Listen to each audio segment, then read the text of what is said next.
بسم اللہ الرحمن الرحیم۔ میری عزیز بہنوں، بیٹیوں اور بھائیوں، رمضان کے برکت والے، رحمت والے ایام گزرتے چلے جا رہے ہیں۔ میں نے پہلے بھی ذکر کیا تھا کہ رمضان کے اندر اگر کوئی آدمی ایک گھونٹ پانی کا بھی اگر کسی روزے دار کو پلا دے تو جتنا ثواب روزے دار کو ملے گا، اس افطاری کرنے والے کو بھی اللہ ثواب عطا فرمائیں گے۔ اب میرا جی یہ چاہ رہا ہے کہ یہ رمضان میں لوگ احباب زکوٰۃ کا نظم کرتے ہیں۔ میں زکوٰۃ کے بارے میں بھی چند اسباب آپ کو سنانا چاہتا ہوں، وہ آپ سن لیجئے۔ زکوٰۃ کے بارے میں قرآن کریم میں اقیموا الصلاۃ وآتوا الزکاۃ، اقیموا الصلاۃ وآتوا الزکاۃ، یہ الحمدللہ زکوٰۃ کا حق ادا ہو رہا ہے۔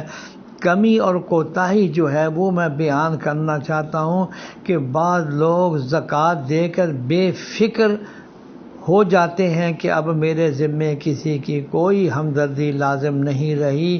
زکوٰۃ تو ایک بندہ ہوا حق ہے، باقی بہت سے متفرق کام ایسے بھی ہیں کہ موقع پر ان میں مال خرچ کرنا، اور جس کے پاس مال نہ ہو یا اس میں مال کا کام نہ ہو تو جان سے مدد کرنا بھی ضروری ہے۔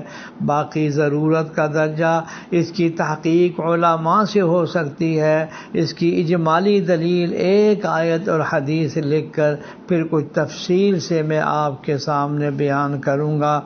آج پہلی روایت حضرت فاطمہ بنت قیس رضی اللہ تعالی عنہا سے روایت ہے کہ رسول اللہ صلی اللہ علیہ وسلم نے فرمایا، بے شک مال میں زکوٰۃ کے علاوہ اور بھی کچھ حقوق ہیں۔ پھر اس کی تائید میں آپ صلی اللہ علیہ وسلم نے یہ آیت پڑھی، لیس البر ان تولوا الی آخری۔ تائید اس طرح ہوئی ہے کہ اس آیت میں اللہ تعالیٰ نے زکوٰۃ کا بھی ذکر فرمایا ہے اور خاص موقع پر مال دینے کا بھی ذکر فرمایا ہے۔ اس سے ثابت ہوا کہ یہ موقع مال دینے کے زکوٰۃ کے علاوہ ہے۔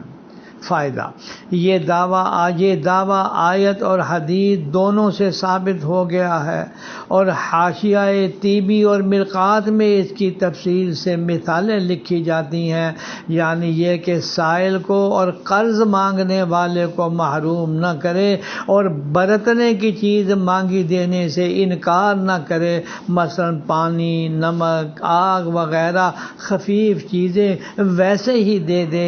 اب آپ کے سامنے چند آیتیں اور حدیثیں میں بیان کرتا ہوں جس سے اس کی تفصیل معلوم ہوگی۔ اللہ جل شانہ ہمیں اللہ کی راہ میں خرچ کرنے کی، زکوٰۃ کے علاوہ بھی اللہ ہمیں توفیق عطا فرمائے۔ الحمدللہ ہمارے اس پیارے ملک پاکستان کے اندر اللہ کے فضل و کرم سے بہت احباب اس میں حصہ لے رہے ہیں۔ یا اللہ ہمیں بھی توفیق عطا فرما، آمین یا رب العالمین۔